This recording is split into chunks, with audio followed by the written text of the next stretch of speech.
स्वागत है आप सभी का हमारे चैनल की एक बिल्कुल ही नई वीडियो के अंदर, जहां पर आज की इस वीडियो के अंदर हम बात करने वाले हैं इस साल की सबसे बड़ी मूवी के बारे में, जिस मूवी का नाम है कल्कि 2898 AD। एंड इस मूवी की स्टार कास्ट की बात की जाए तो इस मूवी के अंदर प्रभास, कमल हसन, दीपिका पादुकोण, अमिताभ बच्चन, दुलकर सलमान, दिशा पटानी और एक्टर ब्रह्मानंदम जैसे कई सारे बड़े बड़े एक्टर्स हैं। और सही मायनों में देखा जाए तो इन सबकी एक्टिंग की वजह से ये मूवी सच में बहुत कमाल की बनी है। हालांकि सिर्फ एक्टिंग ही नहीं बल्कि इस मूवी का स्टोरी प्लॉट, इसकी कहानी, मूवी के एक्शन सीन्स और VFX सब कुछ बहुत कमाल का है। सो इसीलिए आज की इस वीडियो के अंदर हम कल्कि मूवी की बात करने वाले हैं और आप सबके लिए इस पूरी मूवी की स्टोरी को एक्सप्लेन करने वाले हैं, ताकि आप सब भी घर बैठे इस मूवी को एंजॉय कर सकें। तो ये वीडियो काफी कमाल की होने वाली है, इसलिए आप सब भी इसे पूरा एंड तक जरूर देखना। और अगर आप में से कोई भी हमारे चैनल को पहली बार देख रहा है तो वो जल्दी से हमारे चैनल को सब्सक्राइब कर लेना। सब्सक्राइब करने के साथ साथ बगल के बेल आइकन को भी ऑल पर सेट कर लेना। और अगर आपको ये वीडियो पसंद आती है तो आप वीडियो को लाइक जरूर करना। और वीडियो को लाइक करने के साथ साथ आप सभी कमेंट्स के अंदर कल्कि जरूर लिखना। अगर आप सभी कमेंट्स के अंदर कल्कि लिखेंगे तो उससे मुझे पता लगेगा कि आपको मूवी बहुत पसंद आई है। सो इसीलिए जल्दी से लाइक और कमेंट करिए। और अगर आपको वीडियो देखने के बाद वीडियो पसंद आती है तो उसे शेयर भी करिए। तो आइए अब हम इन सारी बातों को सेट करते हैं और आज की इस कमाल की वीडियो को स्टार्ट करते हैं। तो कल्कि मूवी की स्टार्टिंग होती है आज से कई हजार साल पहले से, बिल्कुल उस टाइम से जिस टाइम का वॉर चल रहा था। और इसीलिए महाभारत के वॉर के अंदर हम ये देखते हैं कि पांडवों की सेना ने कौरवों की सेना को हरा दिया होता है। इसीलिए अश्वत्थामा को छोड़कर बाकी सारे लोग मारे जाते हैं। एंड यहीं पर हम ये देखते हैं कि महाभारत के टाइम में अश्वत्थामा और कोई नहीं बल्कि अमिताभ बच्चन होते हैं। वॉर के अंदर अश्वत्थामा जब ये देखते हैं कि पांडवों ने न सिर्फ उनके सारे दोस्तों कौरवों को मार दिया है बल्कि उसके साथ ही पांडवों ने मिलकर उनके फादर द्रोणाचार्य को भी मार दिया है। और इसीलिए ये सारी चीजें देखकर अश्वत्थामा को बहुत एंड वो सीधा ब्रह्मास्त्र को समन करता है। और क्योंकि इस टाइम पर अर्जुन के बेटे अभिमन्यु की वाइफ प्रेग्नेंट होती है, इसलिए अश्वत्थामा अपने ब्रह्मास्त्र से सीधा उस पर अटैक करता है, जिसके बाद ही अभिमन्यु की वाइफ के पेट में जो बच्चा होता है वो ब्रह्मास्त्र के अटैक से मारा जाता है। अब इस चीज को भगवान श्री कृष्ण देखते हैं एंड इसीलिए इस चीज को देखकर लॉर्ड कृष्णा को बहुत गुस्सा आता है। और इसीलिए पहले तो वो अश्वत्थामा को काफी बीट करते हैं एंड फिर उसके बाद ही वो अश्वत्थामा को शादी अब उसे ना चाहते हुए भी जिंदा रहना पड़ेगा। और वो बेशक से मरने की भीख मांगेगा लेकिन तब भी वो जिंदा रहेगा। और जब तक पूरा कलयुग खत्म नहीं होता तब तक उसकी सांसें चलेंगी। लेकिन श्राप मिलने के बाद अश्वत्थामा को ये रियलाइज होता है कि उसने बहुत ही बड़ी गलती एंड इसीलिए वो लॉर्ड कृष्णा से कहता है कि अब अपनी गलती समझ चुका है, इसीलिए वो पश्चाताप करना चाहता है। और फिर ये सुनकर ही लॉर्ड कृष्णा उसे पश्चाताप करने का मौका देते हैं। यहीं पर ही लॉर्ड कृष्णा अश्वत्थामा को बताते हैं कि ये जो युग है वो है कलयुग और उसी कलयुग के अंदर कली होगा जो कि एक बहुत ही पावरफुल डीमन होगा और वो दुनिया को बर्बाद करके रख देगा। लेकिन फिर उसी को मारने के लिए भगवान श्री कृष्ण जन्म लेंगे, वो भी कल्कि अवतार के अंदर। लेकिन हाँ, जब कल्कि अवतार जिस माता के जरिए जन्म ले रहे होंगे कल्कि उसी माता को जन्म लेने से रोकेगा ताकि कल्कि का जन्म न हो सके। और इसीलिए उसी टाइम पर अश्वत्थामा को उनकी मदद करनी होगी और ये मेक श्योर करना होगा कि कल्कि अवतार का जन्म हो। अब ये सब होने के बाद ही 6000 साल बीत जाते हैं और 6000 साल बीतने के बाद ही कहानी प्रेजेंट में आती है। कहानी के प्रेजेंट टाइम में आने के साथ ही हम ये देखते कि महाभारत वॉर के खत्म होने के साथ ही कलयुग की शुरुआत हो गई थी। और इसीलिए इस कलयुग के अंदर जितने भी लोगों ने जन्म लिया है उन सभी लोगों ने खुद को काफी ज्यादा इवॉल्व किया, वो काफी ज्यादा डेवलप हुए और उन्होंने बहुत ही एडवांस टेक्नोलॉजी भी बना ली। और सिर्फ यही नहीं बल्कि अपने अपने बचाव के लिए उन सब ने काफी पावरफुल और एडवांस वेपन्स भी क्रिएट किए। लेकिन अब क्योंकि कलयुग के इंसानों के अंदर बहुत ज्यादा गुस्सा और नफरत है, इसीलिए अपने गुस्से और नफरत के चलते वो सब आपस में लड़ने लगे, जिसके रिजल्ट में उन सब के बीच वॉर छिड़ गई। एंड उन सारी वॉर्स के अंदर उन्होंने न सिर्फ एक दूसरे को मारा बल्कि एक दूसरे को मारने के साथ ही उन्होंने पूरी दुनिया को भी बर्बाद कर दिया। इसीलिए प्रेजेंट टाइम के अंदर हम ये देखते हैं कि अब पूरी दुनिया डिस्ट्रॉय हो चुकी है और इसीलिए पूरी दुनिया के अंदर सिर्फ एक ही ऐसा शहर इस टाइम पर जीने लायक है और उस शहर का नाम है काशी, जो कि इंडिया के अंदर है। इसके साथ ही यहीं पर हम ये भी जानते हैं कि असल में काशी दुनिया का पहला शहर भी है, यानी कि जब मानव सभ्यता बसना शुरू हुई थी तब उस टाइम पर काशी सबसे पहले बसाया गया था। यहाँ पर हमें पता लगता है कि काशी शहर को छोड़कर पूरी दुनिया के अंदर ऐसा कोई भी शहर नहीं है जो कि जीने लायक है, क्योंकि वो सारी जगहें बर्बाद हो चुकी है। हालांकि यहाँ पर हम ये भी जानते हैं कि काशी के अलावा एक और ऐसा शहर है जो कि जीने लायक है और उस शहर का नाम है शंबाला। लेकिन हाँ, मूवी के अंदर बहुत ही कम लोग ये जानते हैं कि शंबाला शहर कहाँ पर है, स्पेशली इसके बारे में से कोई लोग जानते हैं जो कि शंबाला में रहते हैं। अब मैं आप सबको इन रियलिटी बताऊं तो एक्चुअल रियलिटी के अंदर शंबाला नाम का कोई शहर नहीं है। लेकिन हाँ, अगर बुद्धिस्ट रिलीजन की माने तो बुद्धिस्ट लोग ऐसा मानते हैं कि शंबाला नाम का एक शहर एग्जिस्ट करता है और उनकी मान्यताओं के मुताबिक ये शहर हिमालयस के अंदर है,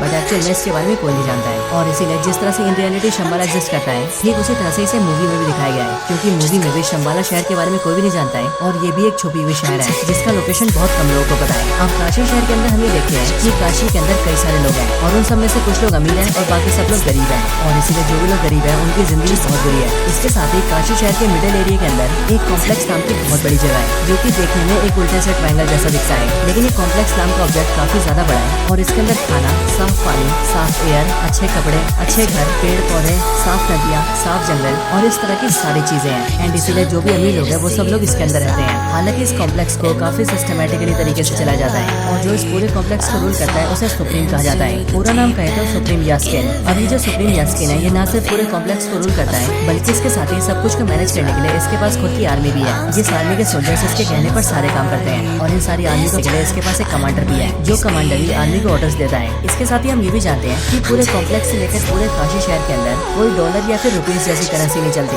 बल्कि यहाँ पर जो चलता है उसे यूनिट्स कहते हैं और ये यूनिट्स ही यहाँ के पैसे के बराबर है। और इसीलिए जो भी रिच आदमी इस कॉम्प्लेक्स के अंदर रहना चाहता है उसे यहाँ पर आने के लिए 1 मिलियन यूनिट्स देने पड़ते हैं, यानी कि सिंपली 1 मिलियन यूनिट्स दीजिए और फिर उसके बाद से आप कॉम्प्लेक्स के अंदर रह सकते हैं। लेकिन 1 मिलियन यूनिट्स का मतलब लाख यूनिट्स और इतना ज्यादा यूनिट्स किसी गरीब आदमी के पास नहीं है, इसलिए सबको कॉम्प्लेक्स के बाहर रहना पड़ता है। लेकिन हाँ, वो सभी कॉम्प्लेक्स के अंदर जाने का सपना जरूर देखते हैं। अब इसके बाद ये एंट्री होती है हमारी मूवी के मेन हीरो की, यानी कि रेबल स्टार प्रभास की, जिनके कैरेक्टर का इस मूवी के अंदर नाम है भैरवा। भैरवा की एंट्री होने के साथ ही हम ये जानते हैं कि भैरवा काशी शहर के अंदर ही रहता है। लेकिन हाँ, भैरवा की कोई फैमिली नहीं है, ना ही उसके मदर और फादर है और ना ही भाई बहन है एंड इसीलिए भैरवा अकेला अपनी जिंदगी बिताता है। लेकिन इसके साथ ही हम ये भी जानते हैं कि भैरवा काफी अच्छा फाइटर है और वो लड़ने के बहुत सारे तरीके जानता है। अब वैसे देखा जाए तो साउथ इंडियन फिल्मों के जितने भी हीरो होते हैं वो सब लड़ने में तो वैसे एक्सपर्ट होते हैं, इसीलिए यहाँ पर भैरवा यानी कि प्रभास भी बाकियों से काफी पावरफुल है। हालांकि इसके साथ ही हम ये भी देखते हैं कि भैरवा एक काफी अच्छा इंसान है। लेकिन हाँ, भैरवा का भी ये सपना है कि वो एक दिन कॉम्प्लेक्स के अंदर जाए और वहाँ जाकर एक मजे की जिंदगी बिताए। लेकिन हाँ, अब क्योंकि कॉम्प्लेक्स के अंदर जाने के लिए 1 मिलियन यूनिट्स देने पड़ते हैं, इसीलिए भैरवा अब तक कॉम्प्लेक्स के अंदर नहीं जा पाया है क्योंकि उसके पास इतने यूनिट्स ही नहीं है। और इतने सारे यूनिट्स तो क्या, बल्कि उसके पास कुछ भी नहीं है, इसीलिए वो दूसरों से यूनिट्स मांग मांग के उधारी पे जीता है और टाइम से किसी का भी उधार नहीं चुकाता है। हालांकि एक दिन हम ये देखते हैं कि काशी के अंदर शंबाला का एक स्पाई घुस जाता है और इसीलिए उसे कई सारे पकड़ रहे होते हैं, क्योंकि शंबाला से जो भी लोग आते हैं या फिर स्पाई आते हैं उन सबको पकड़कर अगर कॉम्प्लेक्स को सौंपा जाए तो कॉम्प्लेक्स के सोल्जर्स का कमांडर उस आदमी को काफी बड़ी बाउंटी देता है, मतलब कि काफी बड़ा इनाम देता है। और इसीलिए यहाँ पर जैसे भैरवा उस स्पाई को देखता है वैसे वो उन सारे गुंडों से फाइट करता है और उन सबको बीट करके शंबाला के स्पाई को पकड़ लेता है। हालांकि उससे पकड़ने के बाद ही भैरवा को पता लगता है कि असल में शंबाला का वो स्पाई एक आम आदमी है जो कि बस यहाँ पर कॉम्प्लेक्स की तहकीकात करने आया है। लेकिन अब क्योंकि उसे तो सिर्फ यूनिट चाहिए थे ताकि वो कॉम्प्लेक्स के अंदर जा सके,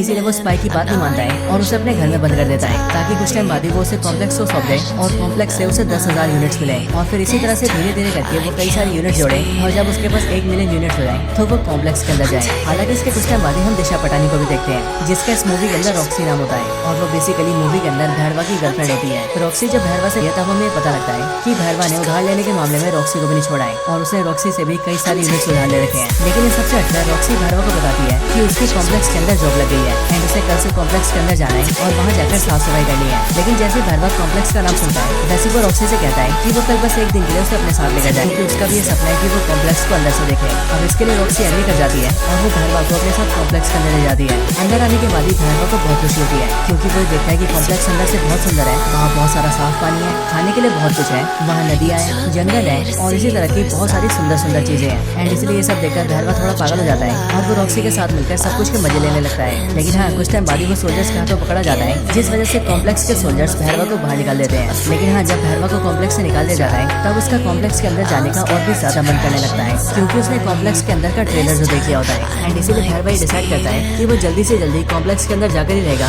और कॉम्प्लेक्स के अंदर ही जिंदगी बिताएगा। अब इसके बाद ही सीन शिफ्ट होता है और हमें सीधा कॉम्प्लेक्स के अंदर का नजारा दिखता है। कॉम्प्लेक्स के अंदर हम एक बहुत बड़ी सी लैब को देखते हैं जिस लैब के अंदर बहुत सारी लड़कियां होती हैं और कई सारे साइंटिस्ट होते हैं जो कि उन सब पर रिसर्च कर रहे होते हैं। इसके बाद ही हमें कॉम्प्लेक्स का सुप्रीम दिखता है यानी कि सुप्रीम यास्किन और फिर यहीं पर हमें पता लगता है कि सुप्रीम यास्किन एक्चुअल में कली है। बट यहाँ पर हम ये जानते हैं कि कली यानी कि सुप्रीम यास्किन बहुत ही बुरी हालत में होता है, उसकी बॉडी काफी दुबली पतली और कमजोर सी होती है एंड उसके अंदर पावर्स भी नहीं होती है। हालांकि यहीं पर आप सबको बता दो कि ये जो सुप्रीम यास्किन होता है यानी कि कली, ये एक्चुअल में एक्टर कमल हसन होते हैं क्योंकि कमल हसन ने इस मूवी के अंदर सुप्रीम यास्किन की एक्टिंग की है। और वैसे यहाँ पर ज्यादा कंफ्यूजन ना हो उसके लिए हम कली को सुप्रीम यास्किन के नाम से नहीं बल्कि कली के नाम से बुलाएंगे। अब यहाँ पर हम ये देखते हैं कि कली बहुत बुरी हालत में होता है और इसीलिए उसे अपनी पावर्स वापस चाहिए होती है एंड वो खुद को फिर से ठीक करना चाहता है या फिर यूं कहे वो खुद को पावरफुल करना चाहता है। इसके साथ ही हम ये भी जानते हैं कि कली एक्चुअल में ह्यूमन से बहुत नफरत करता है क्योंकि कली का ऐसा मानना है कि ह्यूमंस नेचर को डिस्ट्रॉय कर रहे हैं और इन 6000 सालों में जब से कलयुग चलता आ रहा है तब उन पूरे सालों के अंदर ह्यूमंस ने पूरी दुनिया को बर्बाद करके रख दिया है। इसीलिए ह्यूमन बींग्स को जीने का कोई अधिकार नहीं है एंड इसीलिए वो सारे के सारे ह्यूमंस को खत्म कर देना चाहता है। लेकिन उससे पहले वो खुद को पावरफुल करना चाहता है। लेकिन खुद को ठीक करने के लिए और बहुत ज्यादा पावरफुल बनने के लिए कली को एक सीरम की जरूरत है जो सीरम एक प्रेग्नेंट वुमेन के पेट से निकल सकता है यानी कि ऐसे वुमेन के पेट से जिसके पेट के अंदर चाइल्ड हो।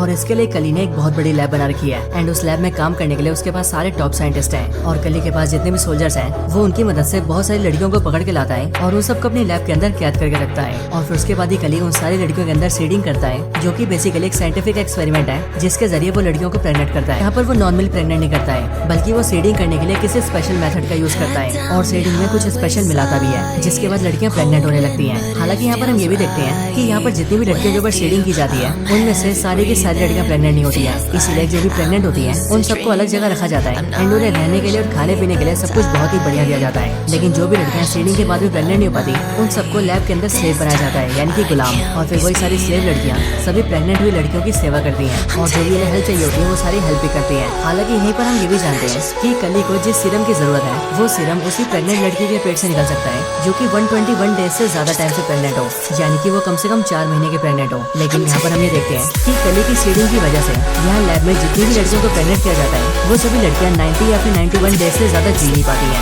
मतलब कि उन सबकी 3 महीने में ही मौत होने लगती है। लेकिन तब भी कली लगातार लड़कियों के ऊपर सीडिंग करवाता रहता है ताकि एक न एक दिन उसे ऐसी लड़की मिले जो कि 121 डेज से ज्यादा टाइम तक प्रेग्नेंट हो, और जिस दिन ऐसा हुआ उस दिन उसे सीरम मिल जाएगा। अब इन सबके बाद यहीं पर ही हम दीपिका पादुकोण को देखते हैं, जो कि लैब के अंदर कैप्चर की हुई लड़कियों में से एक होती है। लेकिन हाँ, यहाँ पर हम ये देखते हैं कि दीपिका पादुकोण प्रेग्नेंट नहीं होती है, बल्कि वो उन लड़कियों में से एक होती है जो कि सीडिंग के बाद भी प्रेग्नेंट नहीं हो पाई थी एंड इसीलिए वो यहाँ पर एक स्लेव की तरह काम करती है और जो भी प्रेग्नेंट है उन सबकी हेल्प करती है। इसके साथ ही हमें ये भी पता लगता है कि दीपिका पादुकोण जब बहुत छोटी थी तब उसी टाइम पर उसके पेरेंट्स ने उसे कॉम्प्लेक्स के अंदर भेज दिया था, इसीलिए वो बचपन से यहाँ पर है। इसके साथ ही उसका जो नाम है वो यहाँ पर सम 80 रखा गया है, यानी कि SUM सम और 80। हालांकि कुछ दिनों के बाद ही हम ये देखते हैं कि एक्चुअल में दीपिका पादुकोण यानी कि सम 80 प्रेग्नेंट है और उसे प्रेग्नेंट हुए टोटल 5 महीने हो चुके हैं, यानी कि 150 डेज से भी ज्यादा। और सच में ये बहुत ही बड़ी बात थी, लेकिन एक्चुअल में दीपिका ने इस बात को सबसे छुपा कर रखा था और उसने किसी को पता नहीं लगने दिया था कि वो इतने टाइम से प्रेग्नेंट है। हालांकि इसके कुछ टाइम देखते हैं कि दीपिका के बहुत टाइम छुपाने के बाद भी इस चीज को एक सोल्जर देख लेता है और इसीलिए वो सीधा कॉम्प्लेक्स के कमांडर को बता देता है कि दीपिका 150 डेज से भी ज्यादा प्रेग्नेंट है। और फिर इसीलिए लैब वाले उसे उठा लेते हैं एंड उसकी बॉडी को एक बड़ी सी मशीन में डाल देते हैं एंड उसके पेट से सीरम को एक्सट्रैक्ट करने की कोशिश करते हैं। लेकिन जब एक्सट्रैक्शन को स्टार्ट किया जाता है तब जैसे ही सिर्फ एक ही बूंद एक्सट्रैक्ट होता है वैसे ही एक बूंद के एक्सट्रैक्ट होने के साथ ही वो मशीन रुक जाती है और फिर उसके बाद पावर सप्लाई कट जाती है, लाइटें धीरे धीरे करके जलने बुझने लगती है एंड आसपास की सारी चीजें हिलने लगती है। और फिर इसी टाइम पर दूसरी तरफ हम ये देखते हैं कि यहाँ से थोड़ी दूरी पर एक टेम्पल होता है और उसी टेम्पल के अंदर अश्वत्थामा होता है, जो कि वैसे तो काफी टाइम से मेडिटेशन में होता है, लेकिन अभी अचानक से उसकी आंखें खुलती हैं और वो इस बात को फील करता है कि कल की अवतार जन्म लेने वाले हैं और इसीलिए भगवान उसे संकेत दे रहे हैं कि वो उनके जन्म होने में कोई बाधा न आने दे। एंड फिर इसके लिए अश्वत्थामा वहाँ से निकल जाते हैं और वो उसी वुमेन को ढूंढने लगते हैं जो वुमेन कल की अवतार को जन्म देने वाली है। हालांकि इसी टाइम पर हमें भी ये पता लग जाता है कि असल में जो कल की अवतार को जन्म देने वाली है वो और कोई नहीं बल्कि दीपिका पादुकोण है, यानी कि सम 80। इसके बाद ही हम कॉम्प्लेक्स में देखते हैं जहाँ पर सिर्फ एक बूंद सीरम के निकलने के बाद ही एक्सट्रैक्शन रुक गया था। लेकिन फिर इसके अगले पल ही हम ये देखते हैं कि जिस मशीन के अंदर दीपिका होती है उसी मशीन के अंदर उसकी एक फ्रेंड आ जाती है जो कि दीपिका की तरह ही एक स्लेव थी और वो दीपिका को वहाँ से निकाल लेती है एंड वो एक खुफिया रास्ते से होते हुए काफी नीचे आ जाती है। वहाँ पर आने के बाद ही वो दीपिका को बताती है कि वो असल में शंबाला के एक स्पाई है एंड वो पिछले 2 सालों से कॉम्प्लेक्स के अंदर है और यहाँ आकर वो सारी इन्फॉर्मेशन इकट्ठा कर रही है ताकि वो सब के बारे में शंबाला शहर के अंदर बता सके। नीचे लाने के बाद ही वो दीपिका को गेट के पास ले आती है और वो दीपिका को बताती है कि यहाँ पर एक खुफिया गेट है जहाँ से वो लोग कॉम्प्लेक्स से बाहर निकल सकते हैं। इसके साथ ही वो ये भी बताती है कि उसने अपने कुछ दोस्तों को सिग्नल देकर वहाँ पर बुला लिया है और इसलिए वो चाहती है कि दीपिका वहाँ से निकल जाए, जिसके बाद उसके दोस्त उसे सीधा शंबाला ले जाएंगे और वहाँ पर वो सुरक्षित रहेगी। हालांकि दीपिका से ये पूछती है कि वो आखिर ये सब क्यों कर रही है, जिस पर वो दीपिका को बताती है कि असल में शंबाला एक काफी पवित्र शहर है एंड वहाँ पर हम सबका ये मानना है कि एक औरत भगवान को जन्म देगी, यानी कि को, जिसके बाद ही वो कल के अवतार सारे इंसानों का भला करेंगे और इसी उम्मीद पर हमारा पूरा शंबाला शहर जी रहा है। एंड मुझे ऐसा लगता है कि तुम ही वो औरत हो जो कि भगवान को जन्म देने वाली है, इसीलिए मेरा कर्तव्य है कि मैं तुम्हारी जान बचाऊं। इसके बाद वो दीपिका से कहती है कि वो यहाँ से बाहर निकल जाए और उसके पीछे सोल्जर्स ना आए, इसीलिए उन्हें रोकने के लिए वो यहाँ पर रुकेगी। ये सुनकर दीपिका वहाँ से बाहर आ जाती है और बाहर आने के बाद वो देखती है कि उसके सामने शंबाला के 3 और एजेंट्स होते हैं जो कि दीपिका को ले जाने के लिए एक बड़ी सी गाड़ी लेकर आए होते हैं। वो तीनों जल्दी से दीपिका को बिठाते हैं और उसे लेकर वहाँ से निकल जाते हैं और जल्दी से जल्दी शंबाला पहुँचने की कोशिश करते हैं। हालांकि इसके बाद हम कॉम्प्लेक्स में ही देखते हैं कि कमांडर को पता लग जाता है कि सम 80 वहाँ से निकल चुकी है और इसीलिए वो अपने सारे सोल्जर्स को उसके पीछे लगाता है एंड सबसे कहता है कि वो उसे पकड़ कर लेकर आए। इसके साथ ही वो शहर के अंदर भी अनाउंस कर देता है कि जो भी सम 80 को पकड़ कर लाएगा उसे इनाम के तौर पर 5 मिलियन यूनिट्स मिलेंगे। एंड इसलिए यहाँ पर हम ये देखते हैं कि इस वाले ऑफर को भैरवा भी देखता है और इसीलिए वो सोचता है कि अगर उसने सम 80 को पकड़ लिया तो उसे 5 मिलियन यूनिट्स मिलेंगे एंड देन उसके बाद वो बड़े आराम से कॉम्प्लेक्स के अंदर जा पाएगा और इसलिए वो भी दीपिका की यानी कि सम 80 की तलाश में निकल जाता है। इधर जो 3 लोग दीपिका को शंबाला लेकर जा रहे थे हम उनके बारे में भी जानते हैं एंड यहाँ पर हमें पता लगता है कि इनके नाम वीरान और कायरा होते हैं एंड इन दोनों के साथ इनका एक और साथी होता है। और यहाँ पर हम ये भी देखते हैं कि यहाँ पर कायरा दीपिका से उसका नाम पूछती है, जिस पर वो उसे बताती है कि उसका नाम सम 80 है, पर फिर वो दीपिका से कहती है कि उसे उसका नाम सम 80 नहीं रखना चाहिए बल्कि इससे बढ़िया उसे उसका नाम सुमति रखना चाहिए। और फिर यहीं से हम ये देखते हैं कि दीपिका अपना नाम सम 80 नहीं बल्कि सुमति रख लेती है। हालांकि इसके कुछ टाइम बाद हम ये देखते हैं हैं कि कॉम्प्लेक्स के सोल्जर इन्हें ढूंढ लेते हैं और इसीलिए वो लोग उन पर अटैक कर देते हैं और सुमति को वहाँ से ले जाने की कोशिश करते हैं। पर फिर उसी टाइम पर यहाँ पर एंट्री होती है अश्वत्थामा की, यानी कि अमिताभ बच्चन की, जो कि आते हैं वैसे वो सारे सोल्जर्स को बीट कर देते हैं और इन सबको फेल पाल के वो सुमति को बचा लेते हैं। एंड वो सुमति से ये भी कहते हैं कि अब से वही उसकी हिफाजत करेंगे क्योंकि वो बहुत ही जल्दी भगवान को जन्म देने वाली है। हालांकि इसके कुछ टाइम बाद ही हम ये देखते हैं कि वहाँ पर भैरवा भी आ जाता है जिसने की सुमति को ढूंढ लिया होता है और इसीलिए यहाँ पर आने के बाद ही वो सुमति को ले जाने की कोशिश करता है, जिस वजह से भैरवा और अश्वत्थामा दोनों के बीच फाइट होती है। एंड इसी फाइट में अश्वत्थामा भैरवा को पटक देता है और उसे बुरी तरह से हरा देता है, जिसके बाद वो सब लोग सुमति को लेकर सीधा शंबाला निकल जाते हैं। इधर दूसरी साइड जैसे कमांडर को ये पता लगता है कि सोल्जर्स को सुमति मिली थी, वैसे वो अपने कई और सोल्जर्स के साथ मिलकर सीधा उसी जगह पर आ जाता है जहाँ पर भैरवा और अश्वत्थामा की फाइट हुई थी। लेकिन वहाँ पर आने के बाद ही वो देखता है कि वहाँ पर उसके सारे सोल्जर्स की लाशें पड़ी हैं। इसके साथ ही वहाँ पर भैरवा भी पड़ा हुआ है जो कि अश्वत्थामा से फाइट हार गया था। यहाँ पर कमांडर भैरवा को अरेस्ट करने का ऑर्डर्स देता है, इसीलिए सोल्जर्स भैरवा को अरेस्ट कर लेते हैं। लेकिन अरेस्ट होने के बाद ही भैरवा कमांडर से कहता है कि जब वो लोग सुमति को यहाँ से लेकर जा रहे थे तब उसने ये सुना था कि वो लोग शंबाला जा रहे हैं और कोई भी नहीं जानता कि शंबाला कहाँ पर है, लेकिन वो अकेला ऐसा इंसान है जो कि शंबाला जा सकता है। इसीलिए अगर कमांडर उसे सिर्फ एक मौका देंगे तो वो उनके लिए सुमति को ले आएगा। ये सुनकर कमांडर एग्री कर जाते हैं और वो भैरवा को एक मौका देते हैं और वो उससे कहते हैं कि अगर वो सुमति को शंबाला से लेकर आ गया तो फिर उसके बाद वो खुद ही उसे कॉम्प्लेक्स के अंदर एंट्री देंगे एंड फिर उसके बाद से वो कॉम्प्लेक्स के अंदर बड़े आराम से रह पाएगा। अब इसके बाद ही भैरवा सीधा अपने घर आता है और घर आकर शंबाला के उस स्पाई को आजाद कर देता है जिसे उसने आज से काफी टाइम पहले पकड़ा था। हालांकि इसे आजाद करने के बाद ही भैरवा से ट्रैप में फंसाता है क्योंकि भैरवा उससे कहता है कि अब कॉम्प्लेक्स वाले उसे कभी भी कॉम्प्लेक्स के अंदर एंट्री नहीं देंगे और इसीलिए उसे किसी को पकड़ने का कोई फायदा नहीं है एंड इसीलिए वो उसे इस टाइम पर आजाद कर रहा है। पर ये बात सुनकर शंबाला का जो स्पाई होता है वो भैरवा से कहता है कि उसे कॉम्प्लेक्स के अंदर जाने की ज्यादा सोचनी भी नहीं चाहिए, बल्कि इसकी बजाय उसे उसके साथ शंबाला जाना चाहिए जो कि वैसे ही काफी सुंदर शहर है और वहाँ पर उनके साथ जाकर उसे अच्छाई का साथ देना चाहिए क्योंकि कॉम्प्लेक्स वाले बहुत ही बुरे इंसान है। ये सुनकर भैरवा एग्री कर जाता है क्योंकि एक्चुअल में ये उसके प्लान का हिस्सा होता है और फिर वो शंबाला के स्पाई के साथ सीधा शंबाला जाता है एंड शंबाला के अंदर आते ही वो शंबाला के स्पाई को यानी कि अपने साथी को बेहोश कर देता है और फिर वो उसे धोखा देकर सीधा सुमति के पास जाता है और वो सीधा अश्वत्थामा को रोक ले लेता है और अश्वत्थामा के रोकने आकर वो सुमति को अपने साथ ले जाने लगता है। लेकिन बाहर आते उसे अश्वत्थामा घेर लेता है, जिसके बाद ही भैरवा और अश्वत्थामा के बीच एक और फाइट होती है। लेकिन अब क्योंकि भैरवा इस पर तैयारी करके आता है इसलिए वो अश्वत्थामा को काफी अच्छी टक्कर देता है। लेकिन दौरान हम ये देखते हैं कि शंबाला के पास कॉम्प्लेक्स का कमांडर अपने बहुत सारे सोल्जर्स के साथ आ जाता है और वो सीधा शंबाला पर अटैक करके अंदर घुस जाता है, जिसके बाद शंबाला के सारे सोल्जर्स इकट्ठा होते हैं और फिर शंबाला के सोल्जर्स और कॉम्प्लेक्स के सोल्जर्स दोनों के बीच फाइट होती है। और यहाँ पर हम एक बहुत ही बड़ी वॉर को देखते हैं। लेकिन इस वॉर के अंदर कमांडर अपने सोल्जर्स के साथ मिलकर शंबाला के सारे सोल्जर्स को बहुत बुरी तरह से मारा होता है। इस टाइम पर ही हमें ये भी पता लगता है कि असल में अश्वत्थामा के हाथ में जो हथियार है वो एक्चुअल में उसका नहीं बल्कि कर्ण का हथियार है एंड इसीलिए यहाँ पर अश्वत्थामा के हाथ में जो हथियार होता है वो अचानक से गिरकर सीधा भैरवा के हाथ में आ जाता है। लेकिन जैसे वो भैरवा के हाथ में आता है वैसे वो हथियार चमकने लगता है और भैरवा की पावर्स भी बहुत ज्यादा बढ़ जाती है। और फिर सीधा यहाँ पर फ्लैशबैक आता है और फ्लैशबैक के जरिए हम ये जानते हैं कि असल में भैरवा ही महाभारत के टाइम का अर्जुन है और यहाँ पर उसकी अर्जुन वाली असली पावर्स जाग चुकी है। और फिर इसके लिए भैरवा कुछ टाइम और वो सीधा कमांडर के सारे सोल्जर से लड़ने लगता है एंड फिर वो सारे सोल्जर्स को मार देता है और एंड में वो कमांडर को भी मार देता है और फिर इस तरह से वो सुमति को बचा लेता है। लेकिन फिर जैसे वो अपना हथियार छोड़ता है वैसे हम ये देखते हैं कि वो एक बार फिर से भैरवा बन जाता है, यानी कि वही भैरवा जिसे कॉम्प्लेक्स के अंदर जाना है। और इसीलिए होश आते वो सीधा सुमति को उठाता है और उसे लेकर अपनी गाड़ी में बैठ जाता है और वहाँ से सीधा अपनी गाड़ी को फ्लाई करता है और शंबाला से निकल जाता है। इस टाइम पर अश्वत्थामा से रोकने की कोशिश करता है लेकिन वो भी भैरवा को रोकने में फेल हो जाता है और भैरवा सुमति को लेकर अपने साथ निकल जाता है। अब इसके बाद ही हमें सीधा कॉम्प्लेक्स का सीन दिखाया जाता है जहाँ पर हम कली को देखते हैं। तो जिस टाइम पर सुमति का एक्सट्रैक्शन चल रहा था उस टाइम पर मशीन के बंद होने तक वहाँ पर एक बूंद सीरम को निकाल लिया गया था एंड इसीलिए यहाँ पर हम ये देखते हैं कि उसी एक बूंद सीरम में दिया जाता है और फिर कली जैसे उसे लेता है वैसी सीरम के उस एक बूंद को वो अपनी बॉडी में डाल लेता है और जैसे वो एक बूंद सीरम कली की बॉडी में जाता है वैसे हम ये देखते हैं कि कली की दुबली पतली और कमजोर सी बॉडी बहुत ही पावरफुल और मस्कुलर हो जाती है और वो बहुत ज्यादा है। और फिर इसके बाद ये कली डिसाइड करता है कि अब उसे बाकी का पूरा सीरम चाहिए और इसके लिए वो खुद ही सुमति को ढूंढेगा और उसके अंदर से सारा सीरम निकाल लेगा। और जब ऐसा होगा तब कली इतना ज्यादा पावरफुल हो जाएगा कि तब उसे रोकने वाला कोई भी नहीं होगा, यहाँ तक कि भगवान भी नहीं। हालांकि दोस्तों यहीं पर ये मूवी एंड हो जाती है और इसीलिए जब इस मूवी का नेक्स्ट पार्ट आएगा तभी हमें पता लगेगा कि इसकी आगे की स्टोरी में क्या होने वाला है। लेकिन हाँ दोस्तों, तब तक के लिए इसकी स्टोरी यहीं पर एंड होती है। सो दोस्तों यही थी वीडियो। आप सबको इस मूवी की स्टोरी और हमारी वीडियो कैसी लगी ये आप मुझे कमेंट्स के अंदर जरूर बताना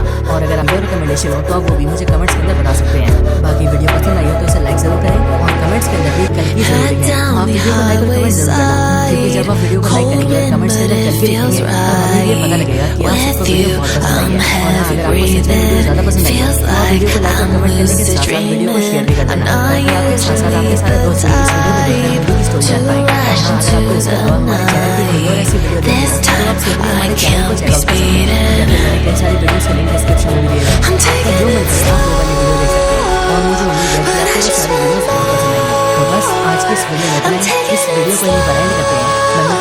मिलते हैं किसी और बेहतरीन, तब तक के लिए बाय।